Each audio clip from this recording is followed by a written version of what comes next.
Patience is bitter, but its fruit is sweet. Aristotle.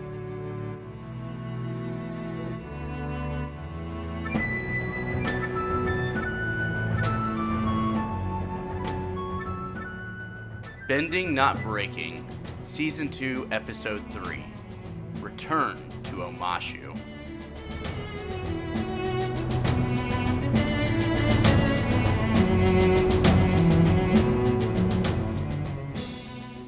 And we're back again for Season 2, Episode 3 of Bending Not Breaking. I am Sunshine Mayfield. And this is Ben Pruitt. And we have with us, as always, our wonderful producer, Max Gongaware. Say hello, Max Gongaware. Hello, it's good to be back. I assume you listened to the first 2 episodes. Absolutely not. Because you had to produce them. Well, I didn't go back and listen to them, if that's what you're asking. Like, you didn't listen to the content. You're still not traveling along with us on this journey. You mean you're not one of our downloaders and subscribers? I listened to them live as they were happening. What more could you ask of me? Oh, Ben, where can you download these and listen and follow and do all that fun stuff? Mine comes on Apple Podcasts, but you can also get it on Stitcher. You can get them on Spotify. That's right. Right? Just BNB_pod. That's our Instagram and our Twitter. That's right. I mean, there's just a lot of things you can check out. And if you want to be a part of the show, you can email us at thearchive@gmail.com. I keep saying at thearchive@gmail.com, but there's no it's ampersands. Just the Archive. It's the at symbol, right? What's the fancy name for it? Yeah. Ampersands is the and symbol, Let's right? just say it's called the at symbol. It's the at symbol. So there's no that. The Archive. Different from the bat signal. Yes. Are you a Batman watcher? Nope. I love The Dark Knight. Do you like superheroes, Max? I mean, I'm sure they're good in theory. So, if so facto, Aang's a superhero, right? Would we call him a superhero? Would you call Benders superheroes? Or would you say in this universe, no, because that's a part Well, it's of not even, I would say that it's not the power that makes you the superhero. It makes you super. I think being a superhero implies that you're also a hero. So you have to be... So Aang would be... I would call him a superhero. I think Aang is a superhero. Is Katara a superhero? I think she's super and she's kind of a hero. So yeah, sure. All right, cool. Do y'all think all heroes wear capes or no? Aang doesn't wear a cape. I mean, his He does not wear a cape. Yeah, but his clothes are kind of capey. I think those are 2 separate things. You will wear capes on occasion. I wear capes frequently. Yeah. In to normal social work days. settings, yeah. Absolutely. Which is some people don't know how to take it. Some people don't like it, yeah. It is what it is. We are looking through this episode from a lens of patience. You gotta be Max has to be patient with Ben because he keeps yelling or stepping back or whispering into the microphone, and that causes Max the need to be patient. I thought I've been pretty good this episode so far. So far, so good, Ben. So we'll keep that going. I'm proud of you in this moment. Yeah. So patience for me, so let's talk patience for a little bit, shall we? Okay, but can you hurry? Nothing more. No, I can't hurry. This is gonna be a 3-hour episode on patience. I will leave. So, for me, I think where I see patience in my work is I am a big thinker, or at least I think I am, right? So I feel like I've got really big ideas, or I want to change culture, or I want to change these massive processes when I feel like they need to be changed. And a lot of times I want that faster than might be realistic. And so that causes me to be patient. An example of that is if I'm having a tough parent conversation. When I started my career, it was not very unlikely for me to kind of say, oh, yeah, I totally get what you're saying. Yes, this is my solution. This is what we're going to do. And that didn't really go over with the parent very well because I really wasn't listening to them. I was waiting for my turn to speak and feeling like I had the solution before I really was listening to the problem. And that wasn't very good for my programs or the parents that I was working with. And so it took me a lot of time to kind of sit there and be like, no, I really have to be patient. I really have to kind of stop waiting to talk, but I've really got to listen to what this That's person's telling me. interesting, because what you're describing to me doesn't necessarily feel like patience to me. And bear with me for a second. I wonder if you are still just as impatient as you have been, but you know that it is the most efficient way to get through this is by waiting. And therefore, it's not something that it's not patient. It's that you are trying to get through it as fast as possible, and you know the best way to do that. Right? Fair. Yeah. Like, is that true? Yeah, well, because we've talked about before taking the reasonable amount of time to accomplish a task, so you don't have to Precisely. spend. But sometimes I would argue that sometimes that takes a little bit of patience. Sure. So the patience is there, but maybe the act itself isn't a patient It's just act. interesting to think about as a No, concept, I right? agree. What about you? What about with you? Anything in your life where you kind of think of what is patience and what does that really mean? Well, it's interesting because I work for an organization that is much larger than I am. And so when it comes to thinking around things like that, patience is terrifying because again, similar to you, it feels like I can jump to a conclusion and be like, why hasn't this changed yet? Why haven't we dealt with this? And so an example of that is one of the things that I've been working towards in my career has been a little bit more around equity with LGBTQ plus communities. And what I've noticed is In making sure there's a space for them, or making sure that just- we're doing everything in our organization to support them, or what are you referring to? yes. Okay, great. And so I think what that has come down to is one example where I felt impatient was around gender pronouns. And so one of the things I wanted to do was create a way to make gender pronouns a little bit more explicit in that they are visible and that people can see them so that people feel more included because of that visibility. And so I started putting them in my email signature. And I was then Your hand got slapped. fairly promptly told not to. Yeah. And so I felt really impatient with my organization around that because I was trying to move things along. I saw a path to do it, and then I was told not to because it would ruffle feathers. And that's the short way of putting it. I got a much longer description, but it was one of those things where that was the short version.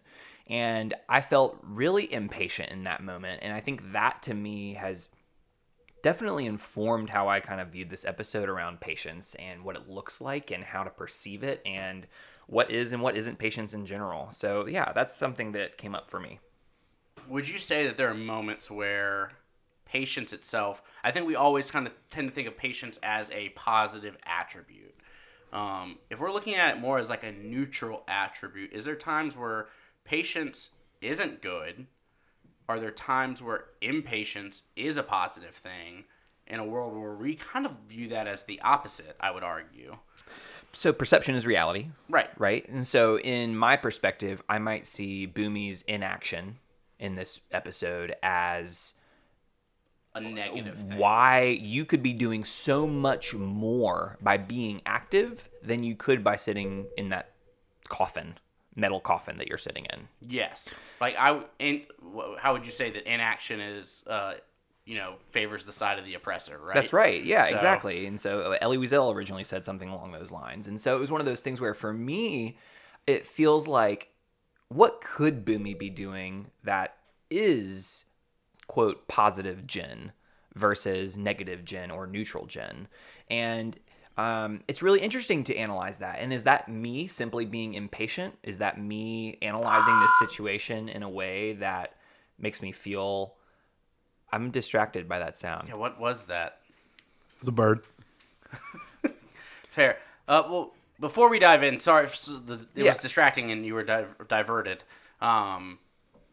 Before we get into that, we have one of my favorite segments. And Max, Oh, we can't forget about this. and before we get into the episode, we don't want to give too much away because Max has to do Max's uninformed recap, which I love. Max, you made a request in the first episode that I think Ben was accommodating in the second episode of having it written down for you so that you knew what you were talking about. I think that's cheating, and we're not going to do that. I'm not going to do that with mine.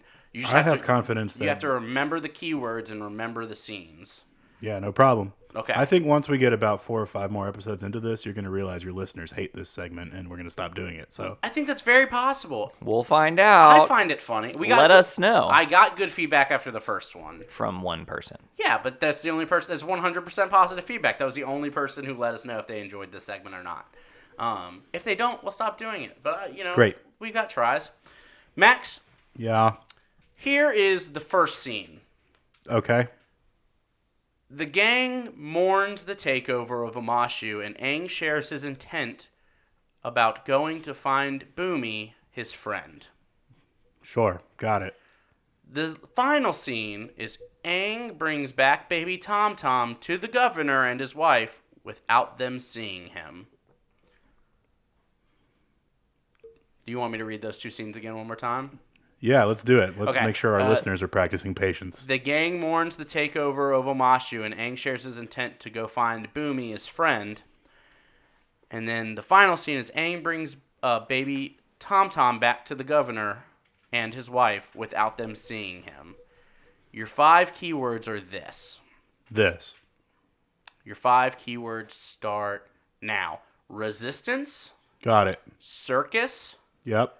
trade, Sure. contagious, Uh-oh. and neutral. Yeah. All right? Yeah. You want me to say the 5 keywords one more time? No, nobody Okay. cares. Max, you've got 30 seconds. On your mark. Get set. Remember, this is children friendly. On your mark, get set, go! All right, so of course the episode begins with some people mourning something, and you know how mourning can be a contagious thing. It's a feeling that can be contagious, and no matter how much you try to resistance against it, these things can happen.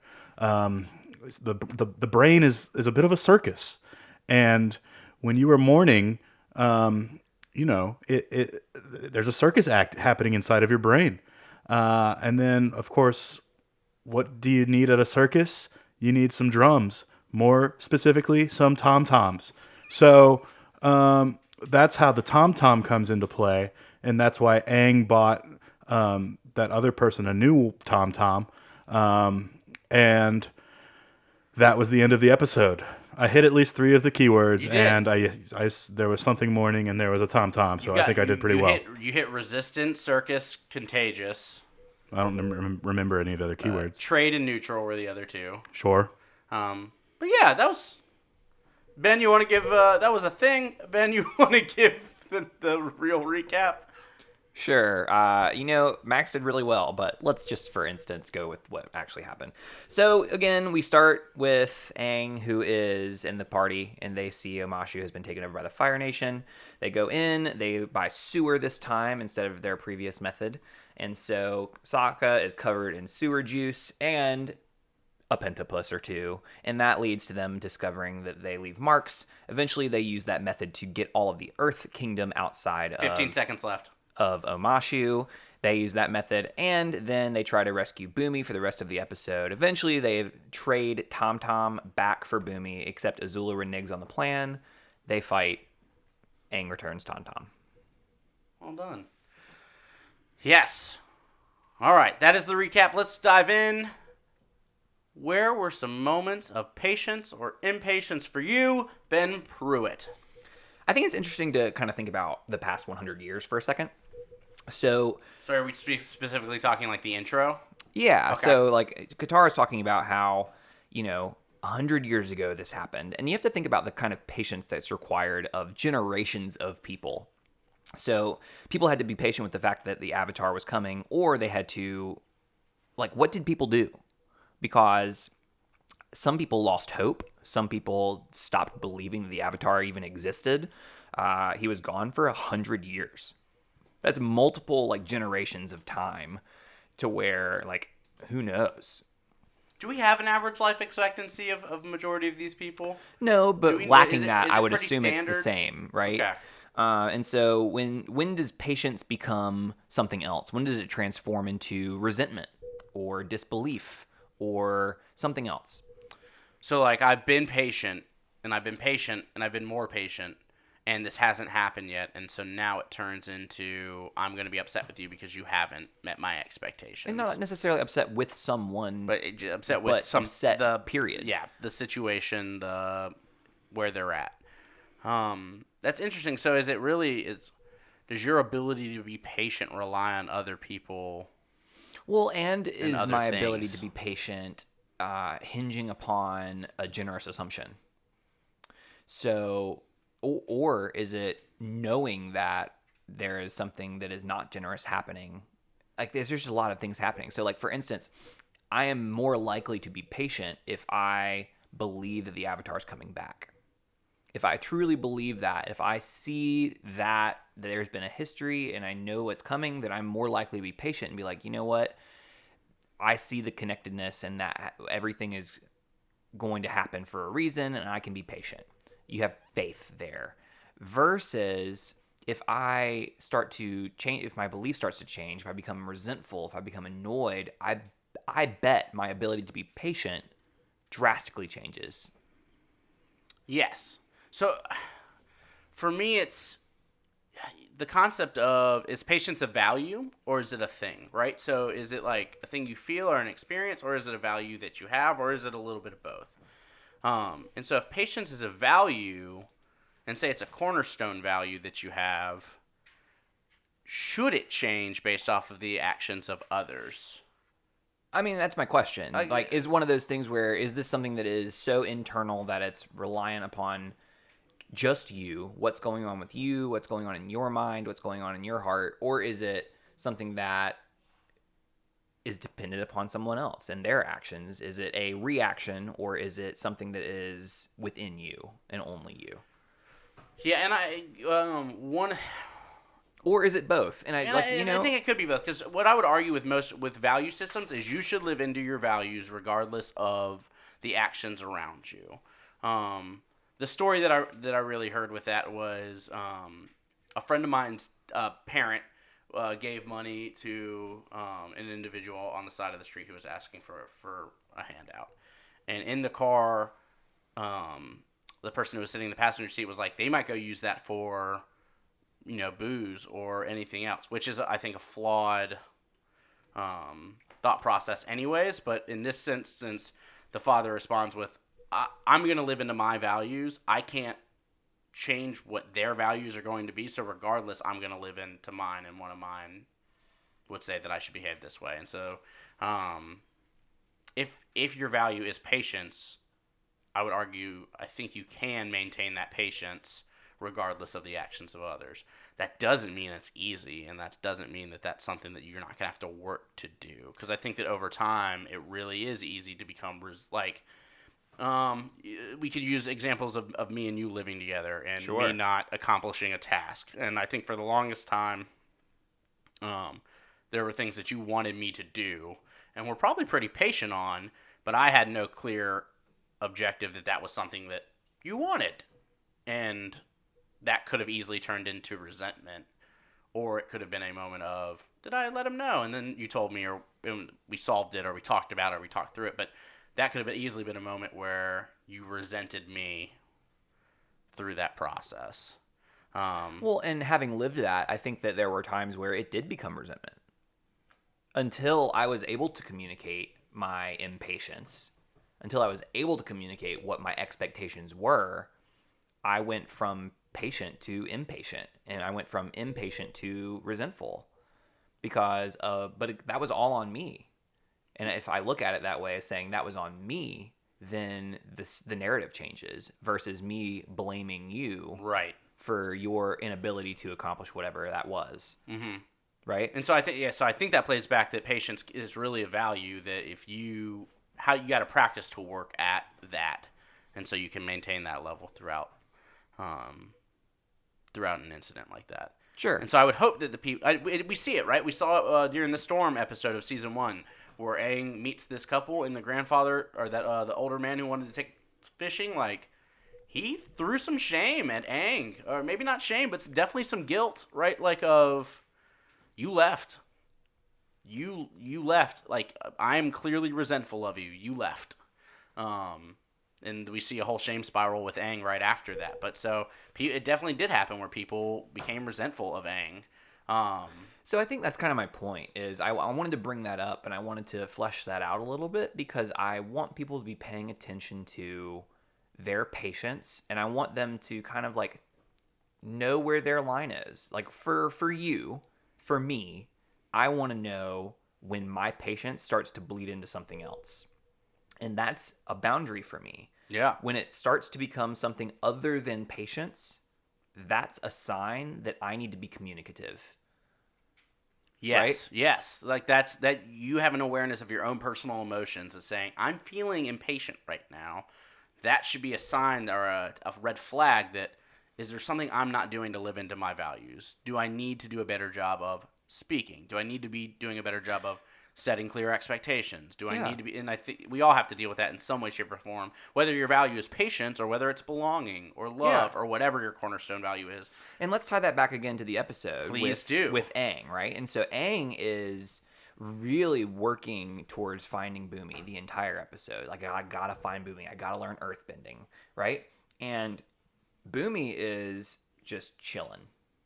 Has no sense of urgency, has no sense of trying to get anywhere or do anything because he is claiming this neutral gen of you have to wait and strike at the right moment to do the most damage or to have the most impact. I think what was the quote that he says? I wrote it down.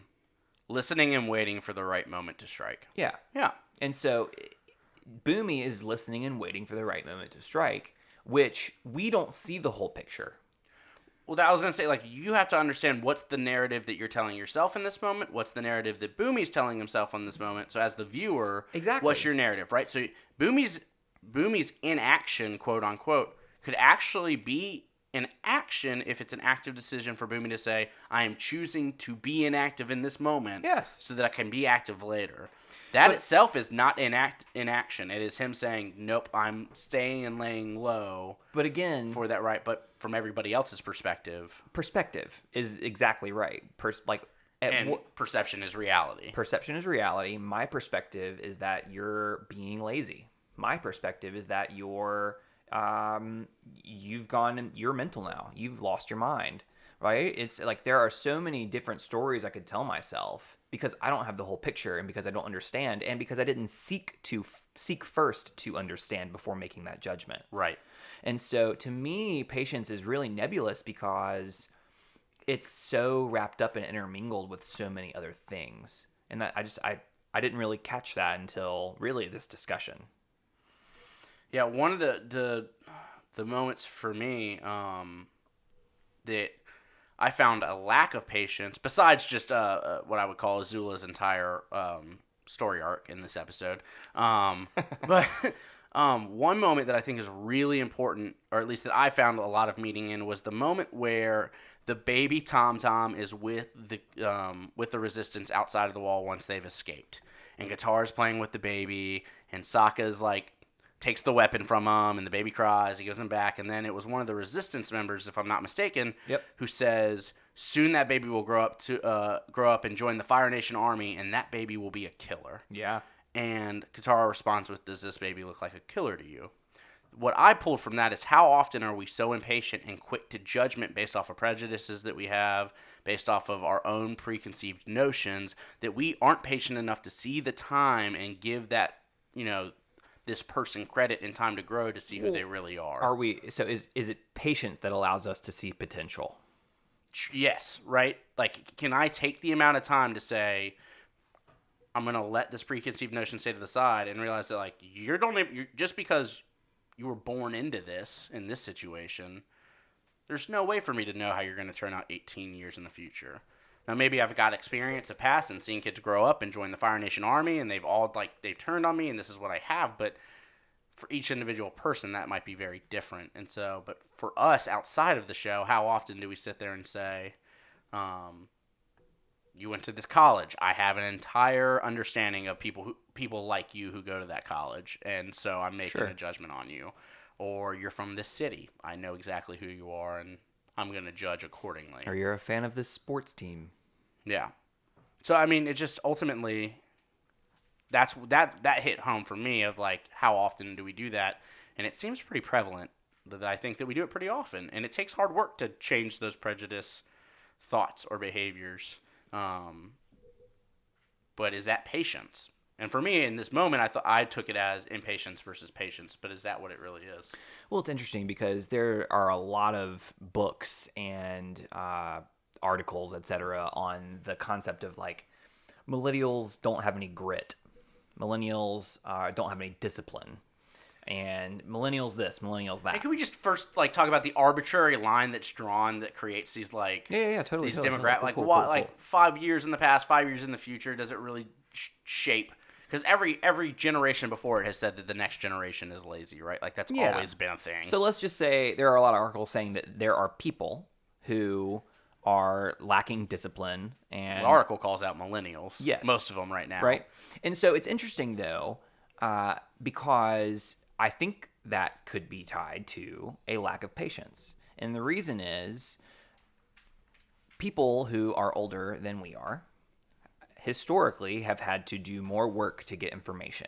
Information as literally at our fingertips because of smartphones, because of faster internet. I remember when I was a kid, I literally had to dial up to get internet. And it was a 15-minute process to get onto the internet, much less however long it took to research a topic. Then my mom Bootsy was on the phone, and it was busy signal, so I actually couldn't get onto the internet. It was a whole ordeal. So moral of the story is it's literally Bootsy talks on the phone too much. Bootsy is Sunshine's mother, everyone, just in case you didn't know that. Literally, that's her name, Bootsy. Moral of the story is we have information at our fingertips. We can find it very quickly. And so we are constantly, what I think some people would say, impatient compared to the previous generation or previous generations. And so does that perspective make it so that we are less patient, or are we just... And I say we because I feel that. I am impatient. When the internet's not working and I can't find something, I get impatient. And so I say we. And I just wonder, is that a matter of perspective? Is that the fact that, is me wanting and craving information quickly a negative thing? There's a lot of question there. And so I think part of that, too, is... not to go too deep into it, but time is relative, right? So what is patience for us in a moment of you're impatient, you want things immediately, you want things done quickly. Well, at a time where if we're trying to get things done, and with work I can be impatient, but also because the time frame is more realistic for work to get done in a shorter amount. For me to ask for something from someone I work with, because information can be done so quickly, it should be able to get to me faster than if I would have asked for it 10 years ago. If I'm asking for a report that I need for you to go pull it up, was probably a more tedious process 10 years ago than it is right now. Well, to me, it just seems like a communication gap again. I think that if I think something is urgent and one of the teens I work with doesn't feel that same sense of urgency, then those things are going to get done at different times. For instance, one of my responsibilities while I was in a previous role was to raise a lot of money. And so I felt urgency the day after the previous year's time to fundraise. And so the amount of urgency that I felt was a lot compared to the group that I worked with felt like very little urgency until the last week, where we're oh, we only have a week left. I'm yeah, we should have been working on this literally all year. And so it's one of those things where my inability to communicate that sense of urgency prevented us from accomplishing that goal as quickly as we potentially could have. And so seeing that to me as an ability issue allows me to say, okay, what can I do differently in the future, rather than me saying, oh, teens are so lazy nowadays, they don't do anything, right? But it's a communication gap. It's not a teens are lazy gap. It's values are different. Yes. Or urgency is different. Let's bring it back to the show, because we see this throughout. Azula's so impatient. And we've talked about his impatience. Is there a time to be impatient? Is there a time to not be impatient? Azula doesn't really want to wait for a lot of things. I'm gonna set this thing on fire. I'm not gonna wait for you to do this show for me. Well, and I think what she does is she takes this faux patience, where she's oh, you don't want to come with me? Okay, I'm going to come see your show. And now I'm going to set this on fire. Now I'm going to release all of the animals. And then Tylee's the universe is sending me a message that circus is not in my future. And then Tylee, so do you think that that's what happened? Do you think that Tylee was duped into that? Or do you think Tylee was oh, I think she's so smart. Yes, right? So, clearly she knew what was going on. No, I think Tylee was I am not willing to undergo this amount of abuse. And the best way to avoid that kind of abuse is to play along. And I wonder if we see future moments of that. Is Tylee bad? Because she is, from first glance, a positive person. Of the three girls that come up in this episode, it seems like she is the one who is the most defensive fighter, Yes. right? And so May, who we meet, Is is throwing knives like crazy. and it looks like she's trying to kill people. Yes. Azula is Azula, and so she's literally trying to burn people to death. And then there's Ty Lee, who is disarming people. Chi blocking. She's chi blocking, right?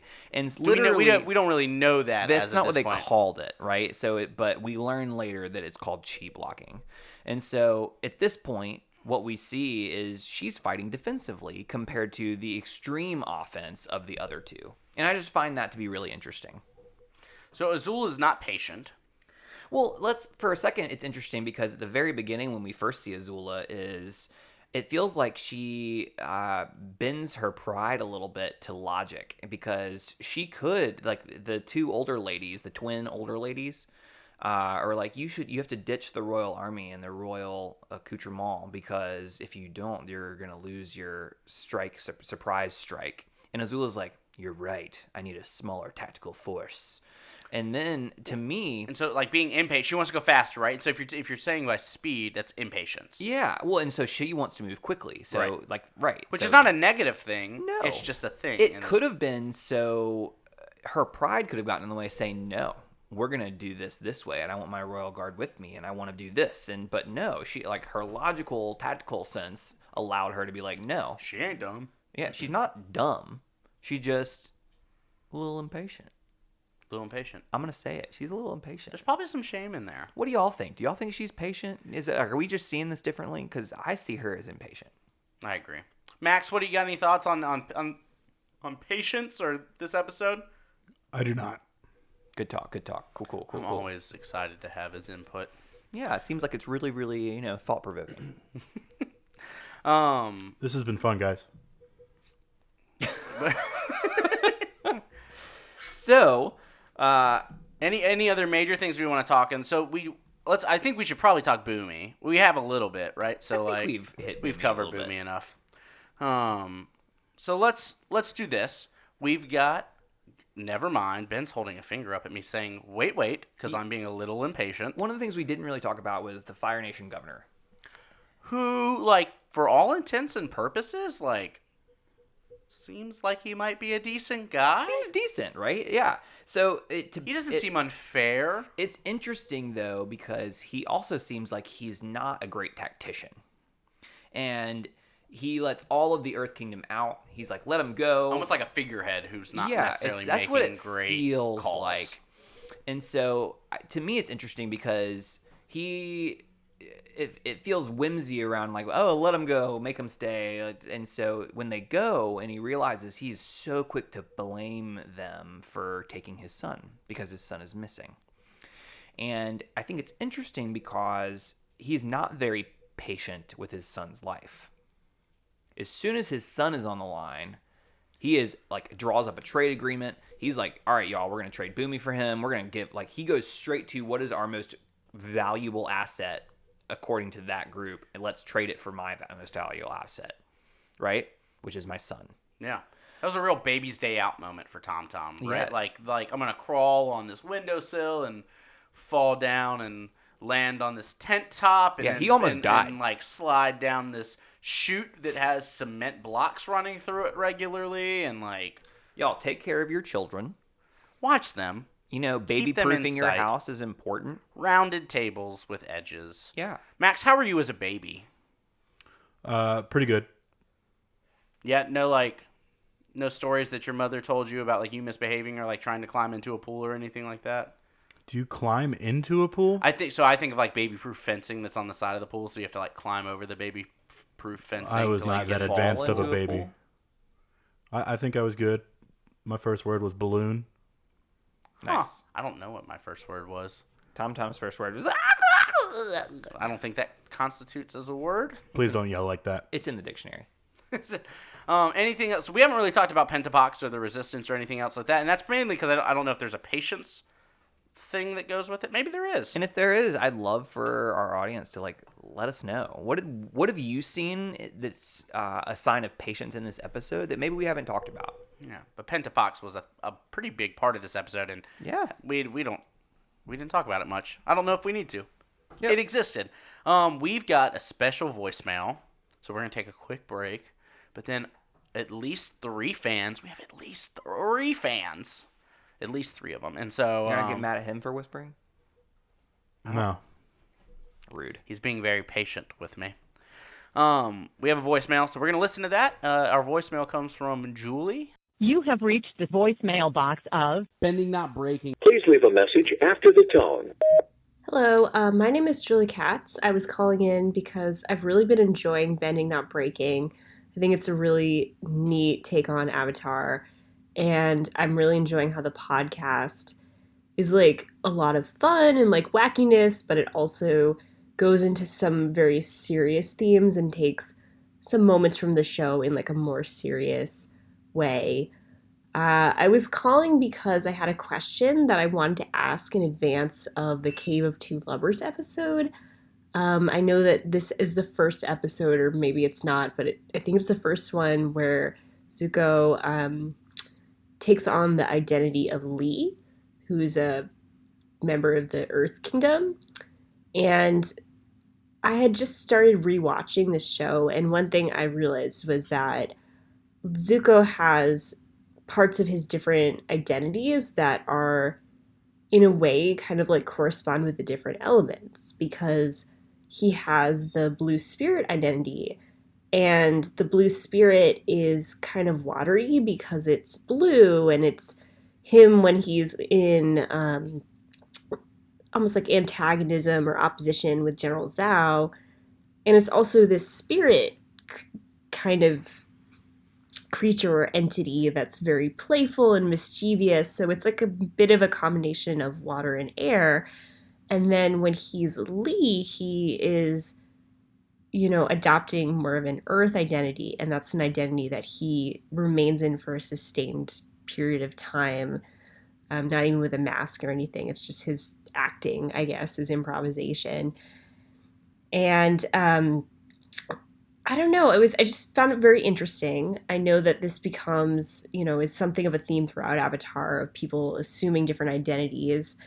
And sometimes they do it because they're on the run. And sometimes it's like with Toph, which we'll get to, a way of expressing a part of yourself. But I was interested in what you all have to say about that. Do you think there's anything to the way that Zuko's identities are like there's a bit of air and there's a bit of water and there is a bit of earth now that we're seeing him take on?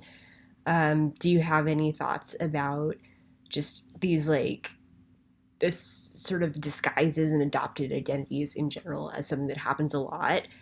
And finally, I was drawing kind of like a connection in my head with the idea of the Avatar himself or herself, depending on the incarnation, as someone who is supposed to be,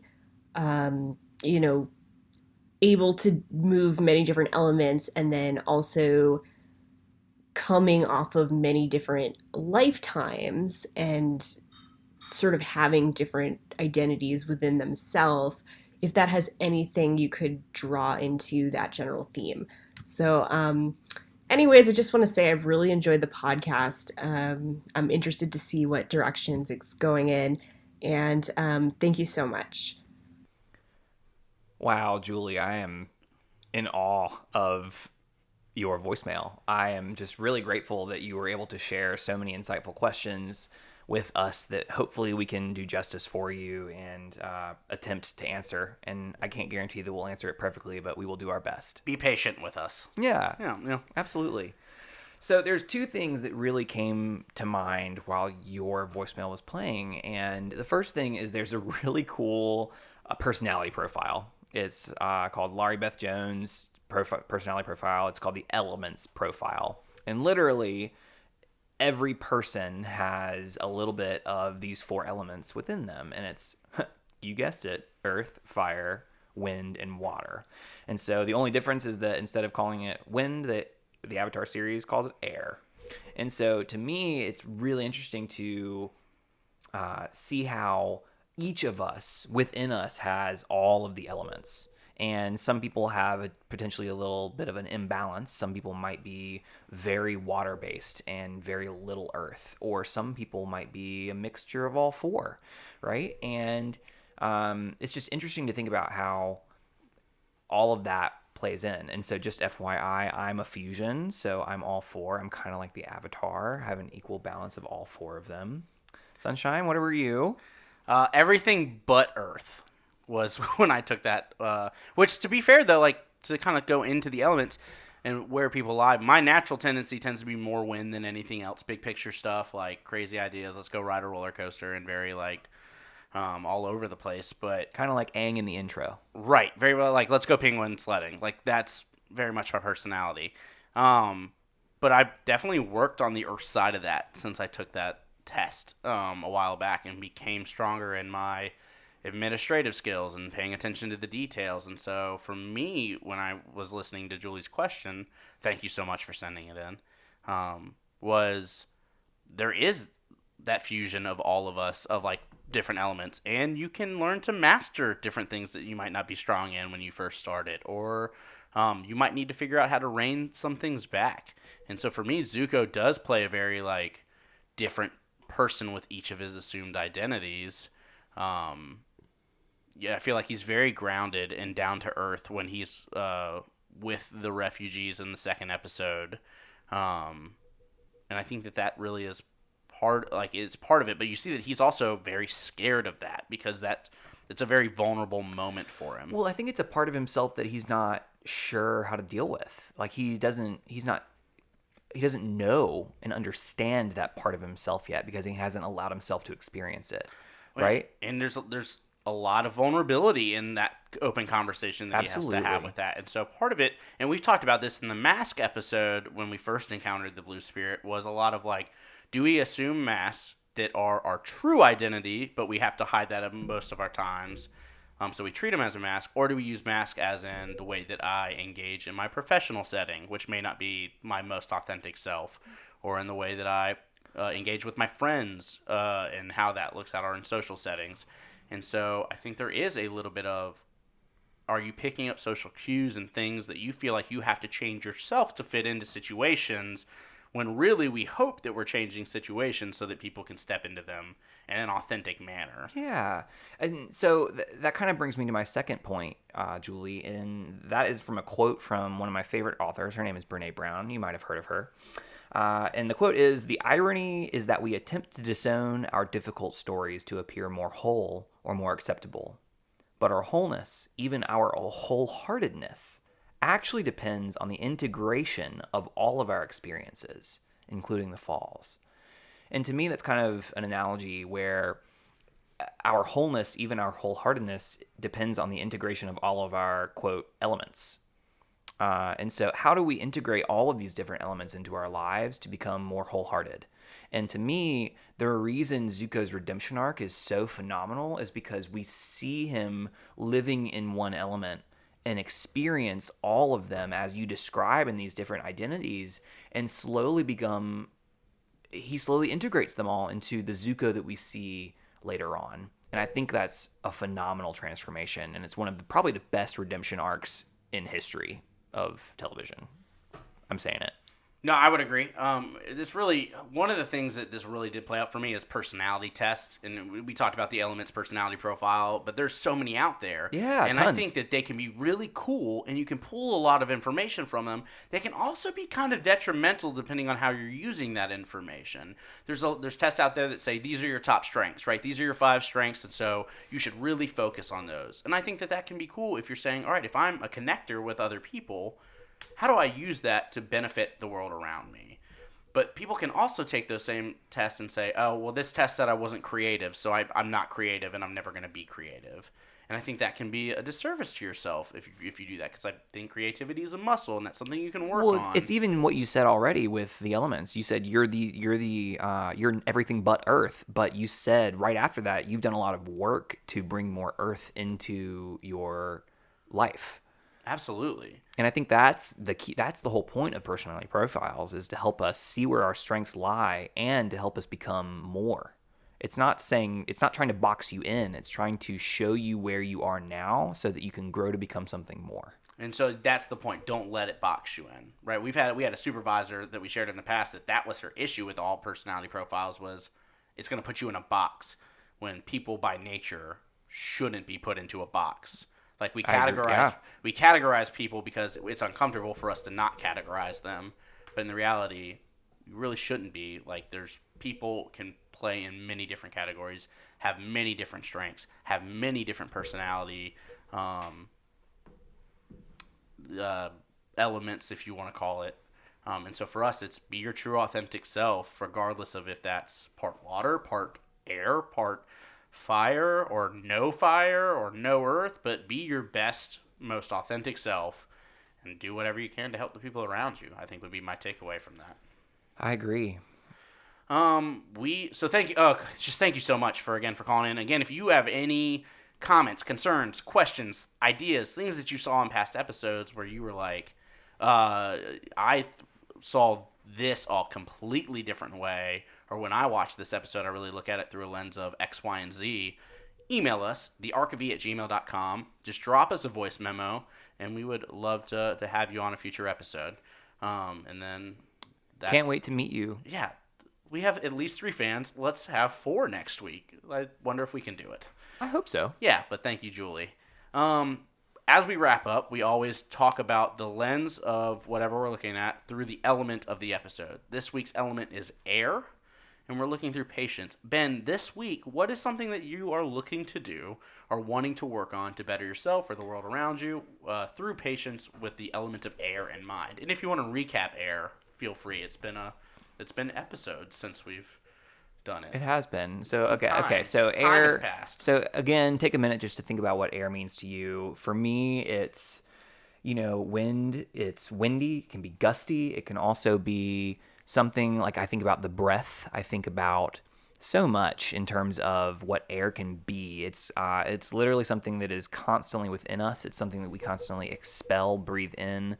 It can be howling. It can be as terrible as a hurricane, but it can be as light as a gentle breeze. So lots of extremes when it comes to air, and I think that's what's really interesting about it. So for me, I'm going to go and take the obvious route with air and patience, and that to me is breathing. We talked about on a previous episode tactical breathing and what that kind of looks like. It's take a breath for 4, hold your breath for 4, exhale for 4, hold your breath for 4, and then repeat. And so there's so much data and science that tells us the importance and the necessity of tactical breathing, yogic breathing. It's called so many different things. Mindful breathing. Everybody calls it a different thing. But in general, that's the general idea. That was redundant. Anyway, I think to me, taking a breath, sitting with that is going to help me be more patient in the future. So anytime I notice that boundary changing from patience to impatience, that's my cue to breathe. It's also a great way to fall asleep, the tactical breathing. It's one of my favorite ways to, I think I do it for like 2 minutes and then I forget that I'm doing it and I'm out. Huh. Yeah. Little side note, tangent for you. It's like counting sheep, except you're counting breaths. That's exactly what it is. I don't like sheep. Kind of weird looking and not comforting. Not something I want to sleep thinking about. But wool is so warm. And scratchy. It's also itchy. Yeah. I think wool is... So air in your life. Is flannel wool, or is flannel, that's its own separate material? You're going to ignore my segue back to the... I'm going to go back to it, but I'm curious about wool now. Is like flannel, like is it wool, or is it... It's like a square and a rectangle type of situation. Like not all flannel is wool, but all wool is flannel. Is that true? Oh, yeah. I don't think that's right. That's science. Someone look that up while I talk about my next thing. I was just looking it up. I don't know if that's true. Anyways, for me, I'm going to go back to kind of that idea of that my hope is to really create culture changes in what I do, and to make sure that I'm creating positive change, but in a lasting way. And I, a lot of the times, want that done faster then would be sustainable. I think for change to be positive and sustainable and one that's systemic, then it needs to it'll take a little bit of time. And so for me, it's being patient in that. And so taking these big ideas or big cultural changes that I want to implement in the things that I do, and understanding that that's going to I have to create buy-in around that. I have to then model it myself on a regular basis. I have to help show others why that's a positive thing. I have to get feedback on why it might not be as positive as I think it is, and it goes back and forth like that until finally you realize 2 years down the road, 3 years down the road, that like this program, this environment has changed culturally, if that makes sense, or if that's clear. But I think that's kind of where I'm sitting, is just consistently reminding myself that things take time to change, and being patient and okay with that. According to Wikipedia, flannel is a soft woven fabric of various fineness. Flannel was originally made from carded wool or worsted yarn, but is now often made from either wool, cotton, or synthetic fiber. Vegetable flannel is made from Scots pine fiber. I'm sorry, what? Flannel may be brushed to create extra softness or remain unbrushed. I'll stop there. It's about time for flannel sheets to hit the bed. It's pretty cold now. It's pretty chilly where we are. Max, Yeah. are you a fan of flannel sheets? They're fine. I disagree. I think they're marvelous. Max seems so blasé about like everything. I want him to. My goal for next week and for next episode is for us to have a little bit more fun with Max. For him to really feel like he's enjoying our time. I enjoy our time, Max, but I want you to have fun too. Everyone, thank you so much for listening to this episode of Bending Not Breaking. Really, truly appreciate it. We hope you enjoyed it. I am Sunshine Mayfield. This has been Pruitt. And thank you for listening. Bye-bye.